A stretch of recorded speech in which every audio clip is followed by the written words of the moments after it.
Well, I am incredibly excited about today's guest, Mr. Kasim Aslam. How are you, sir? I'm good. How are you, man? I am well. I'm so excited because Kasim, you and I have had so many conversations about everything from philosophy to business to raising kids, like just every single topic under the sun, we've had discussions about that.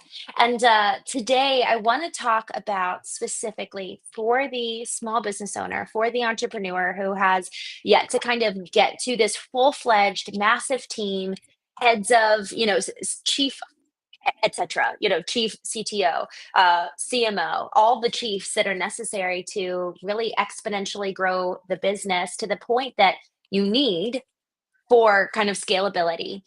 I want to talk to you about the ethics and the principles and practices that you have found that have been so integral to your ability to grow. You've got what, 17 companies now, I think.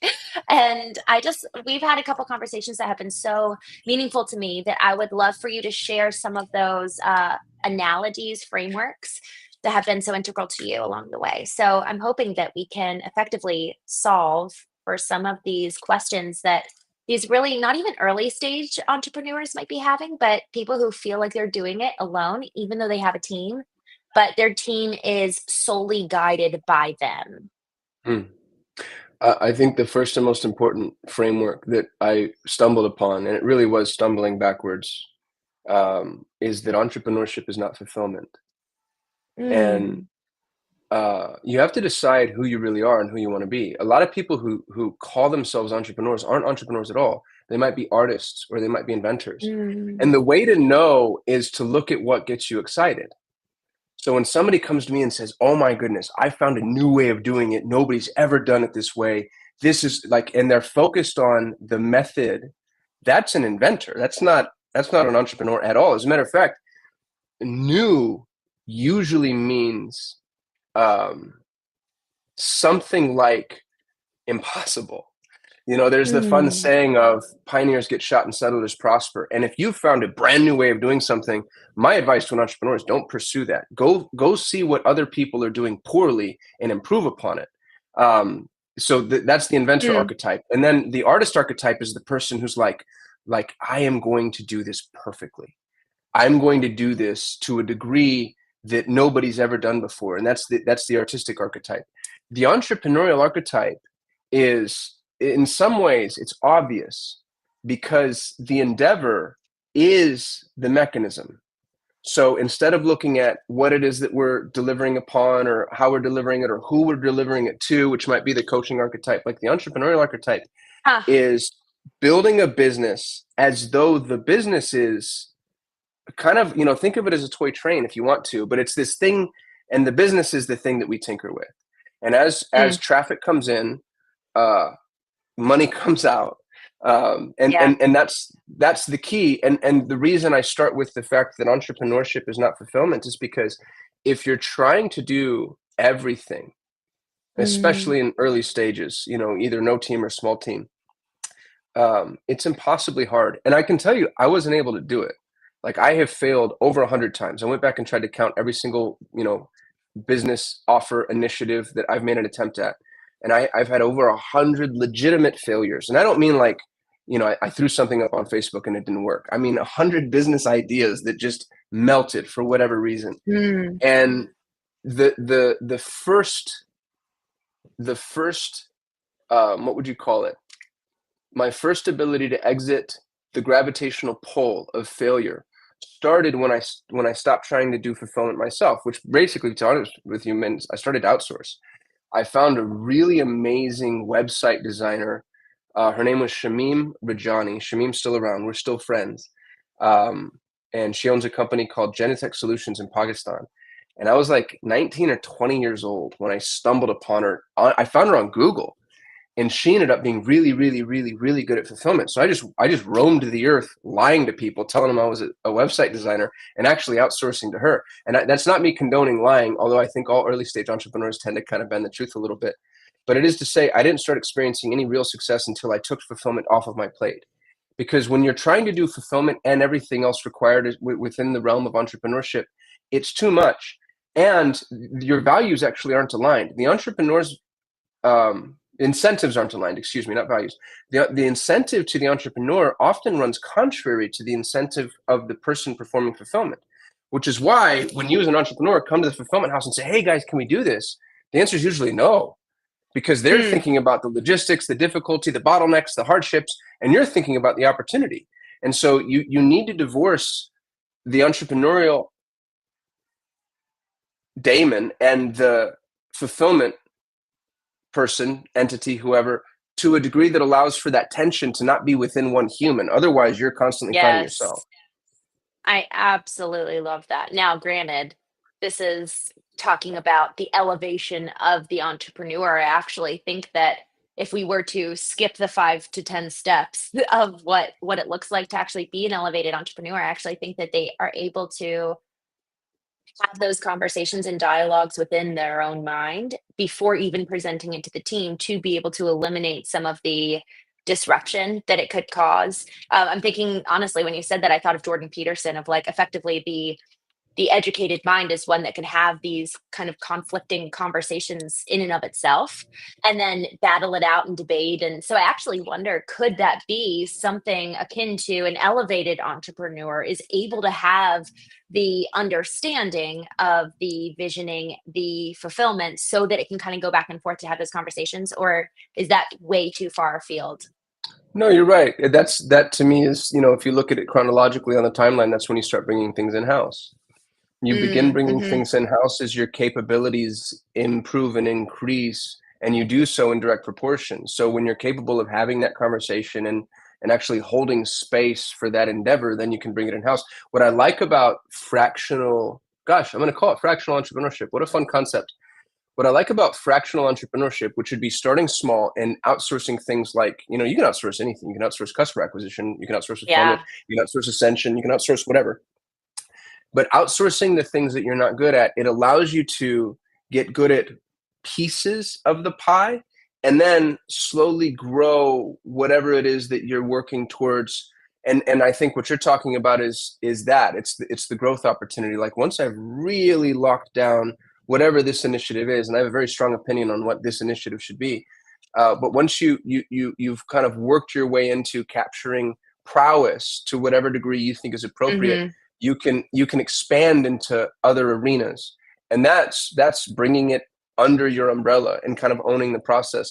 And it's so funny to watch the evolution of the new age business, because I remember when I first started as an entrepreneur, the whole world was espousing this idea of fractionalized everything. Like it was the Hmm. Tim Ferriss 4 Hour Work Week style business where you don't own anything, sell anything, manufacture anything. You just, it's you sow this plus this plus this plus this, and you get all these little vendors together. And it wasn't just Tim Ferriss; it was like massive companies like Microsoft and Google and Yes. Apple. And then the pendulum swung the other way, and it was Amazon was the first one that I noticed. But I'm also not on the inside of that, you know, that the iron. I'm on the wrong side of the Iron Curtain. But all of a sudden, you saw Bezos start doing what I think they call vertical integration. And he goes, instead of having FedEx and UPS ship my boxes, I'm going to be my own delivery company. And everybody's like, dude, you're Hmm. insane.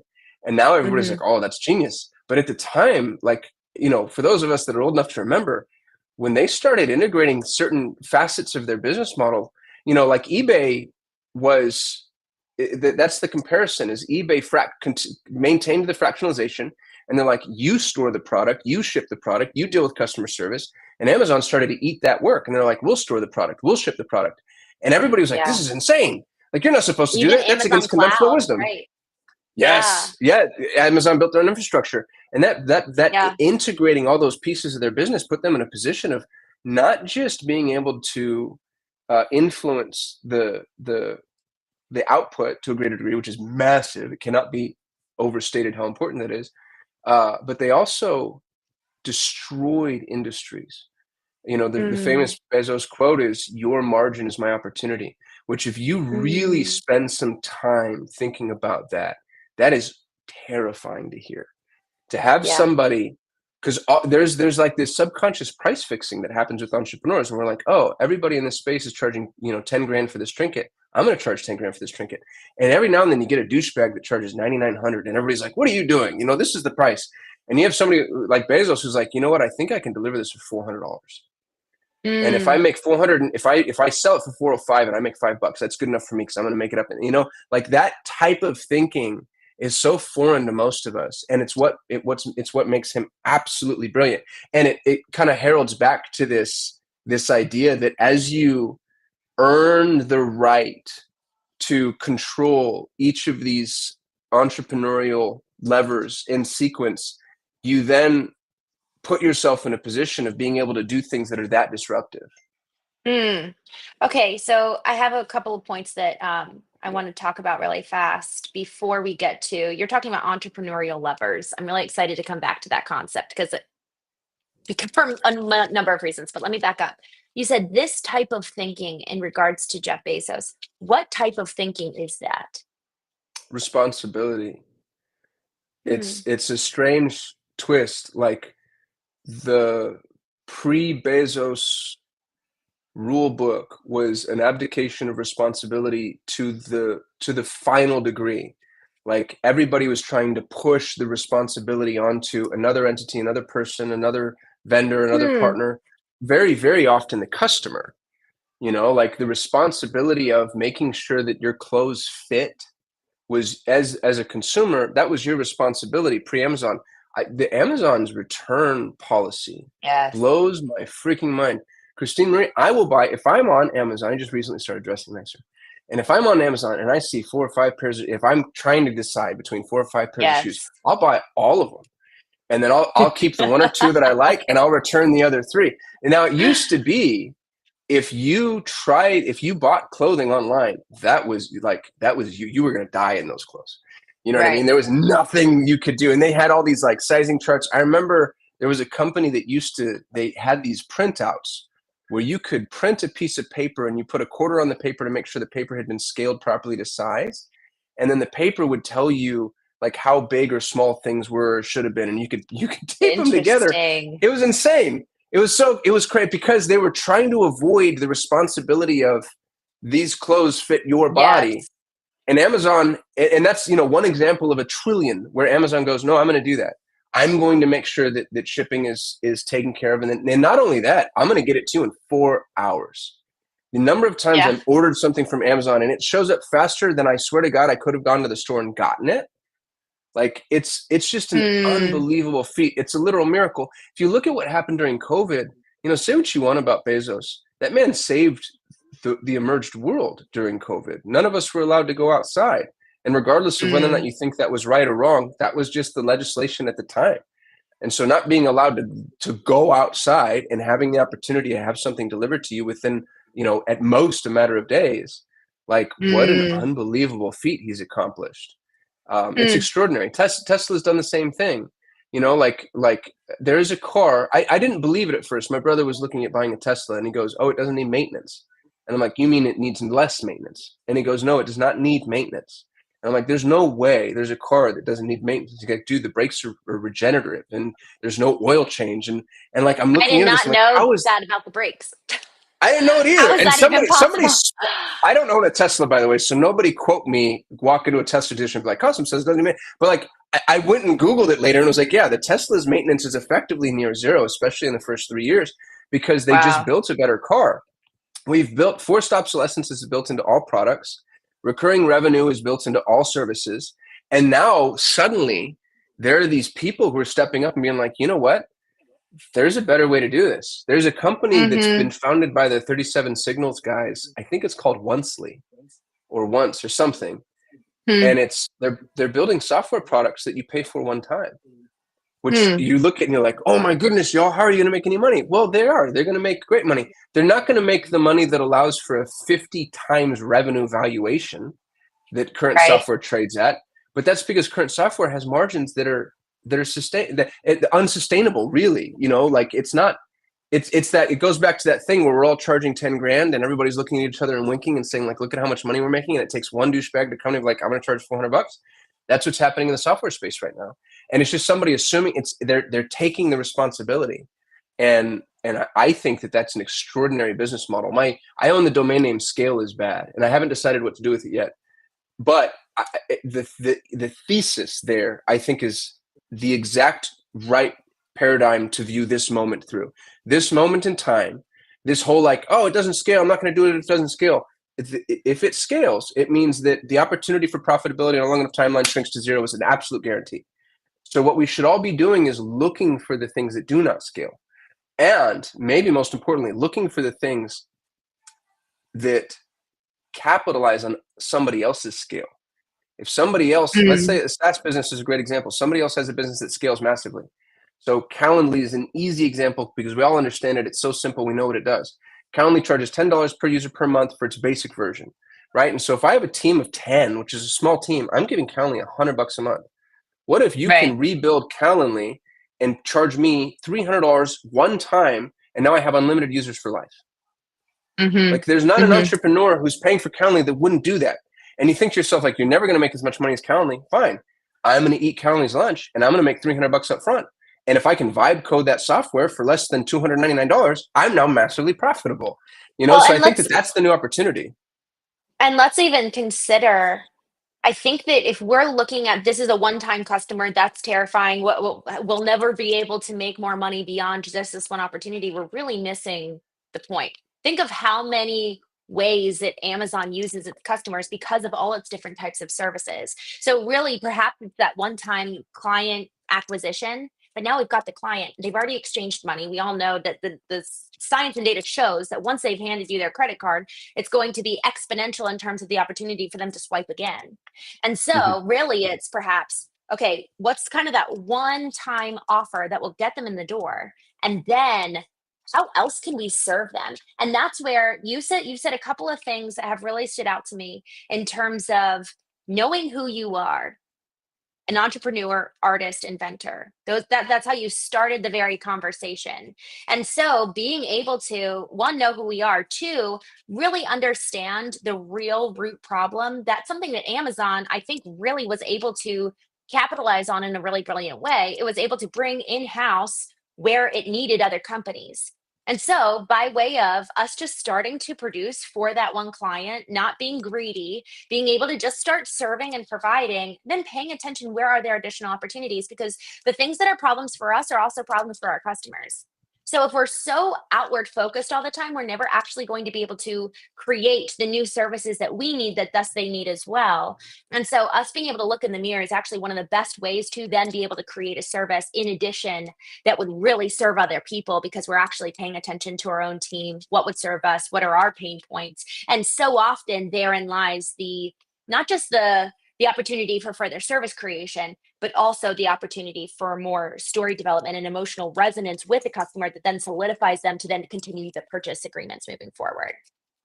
Yeah, so I think you nailed something that is at the heart of this entire conversation, which is my loyalty to Amazon actually Mm-hmm. exceeds economic viability. Here's what I mean by that Right. is if you're cheaper than Amazon is, I don't care. Because first of all, Yeah. I get free shipping, free 30-day returns.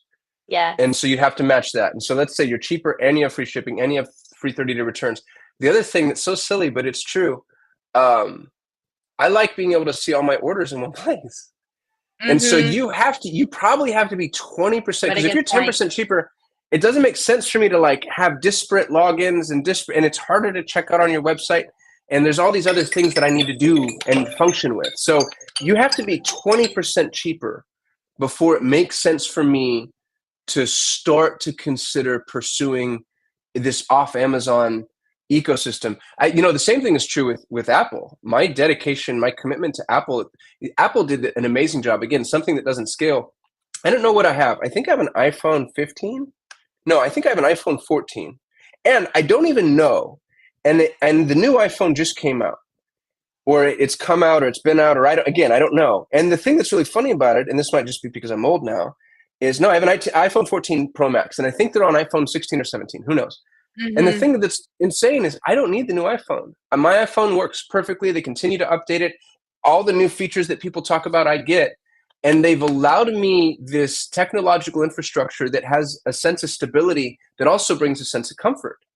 And so Mm-hmm. that stability and that comfort keeps me committed to iPhone, where what most technology providers do is, it's been 6 to 9 months. You probably need a new computer, bloatware and Yeah. garbage and degradation and like all these things, where Apple creates a product that, man, I've had Apple products for years that continue to Right. function. And generally speaking, the replacement is because of like a child has broken a screen. You know what I mean? That thing Yeah. is a tank and it would have gone for freaking ever. So I think that that's the new entrepreneurial opportunity, is assuming responsibility, injecting integrity, and then earning trust to a degree that allows you to maximize the value of that prospect along different levels of analysis Mm-hmm. or just a longer timeline. Mm-hmm.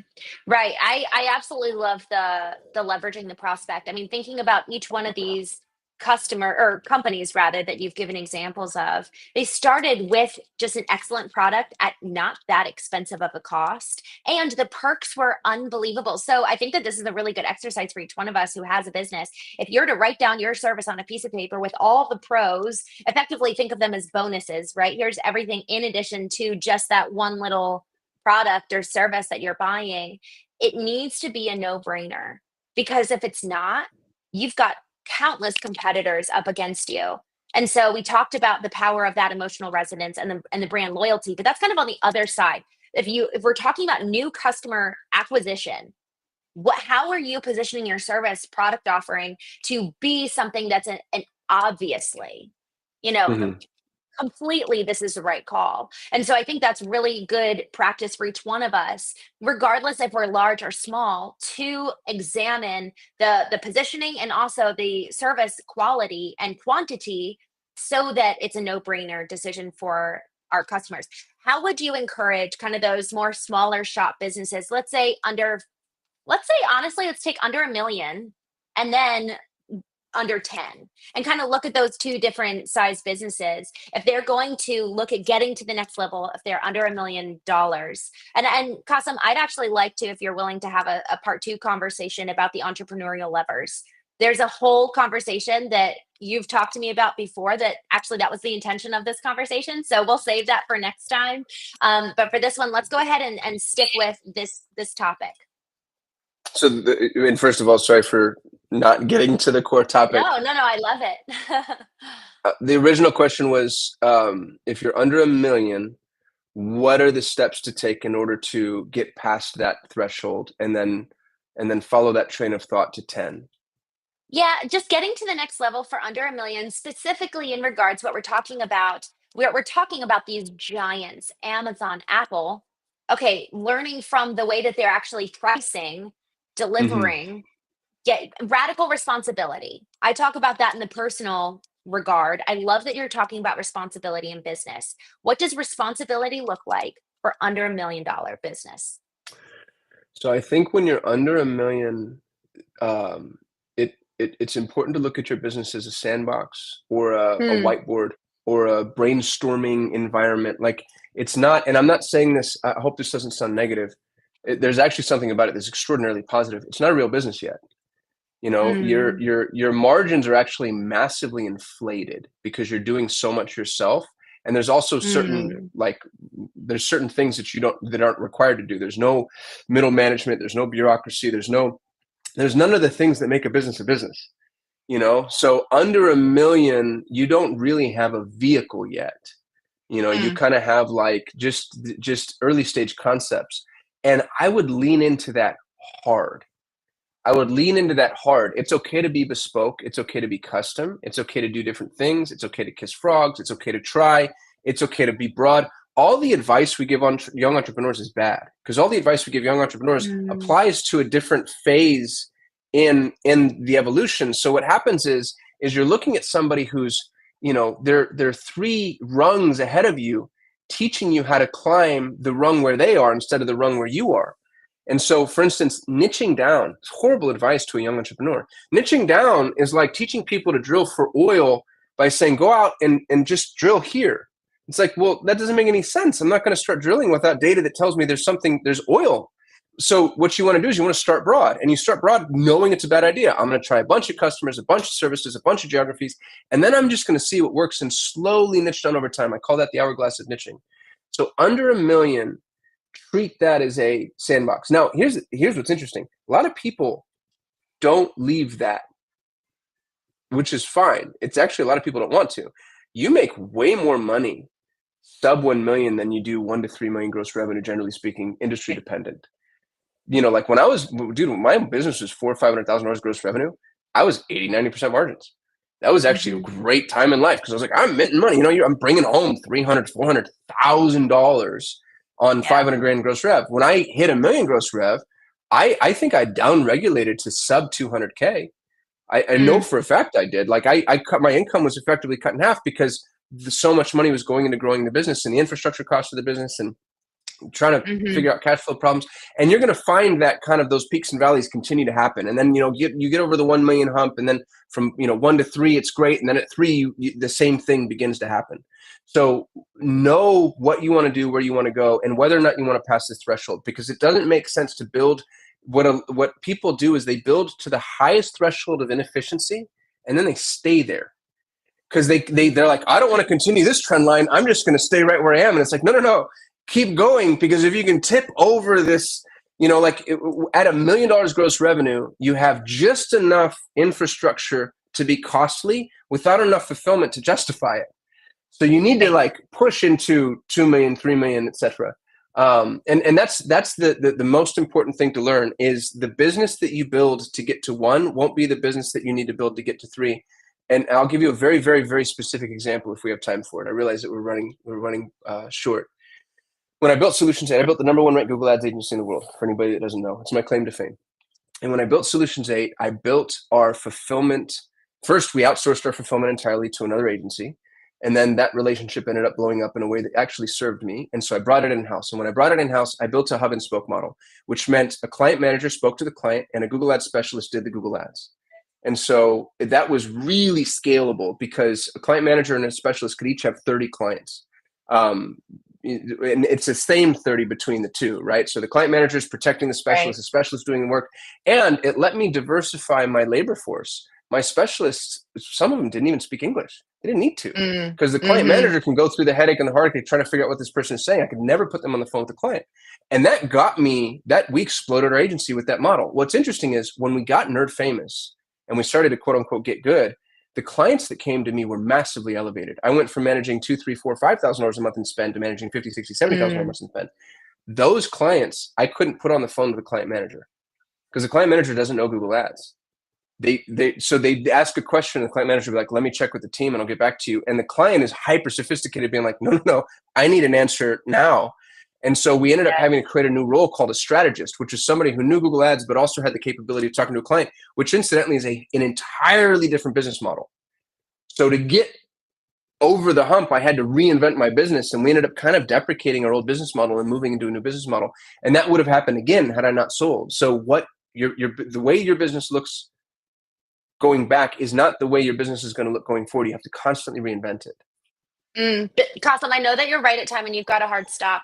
I just want to reiterate a point that you made. We're going to do a part 2, hopefully next week, about the levers of an entrepreneur, because we have to be able to understand the parts that we need to play. We also need to better understand the role, because are you actually an entrepreneur or are you actually an artist or an inventor? And I so appreciate you saying that. And I think that there's a few other roles that you could potentially be. So we'll talk about both of those things next week. But to summarize, for early stage entrepreneurs, show us your list of failures, because you need to be able to move and grow and play by way of failing in order to understand what works. If you're only ever sticking in one sandbox and only ever drilling in one place, I love that example of oil drilling. If you're only ever drilling in one spot, we're completely eliminating and diminishing the potential for returns. We have to be willing to go broad and deep, and then we can kind of narrow down and niche down. So, Kasim, thank you. So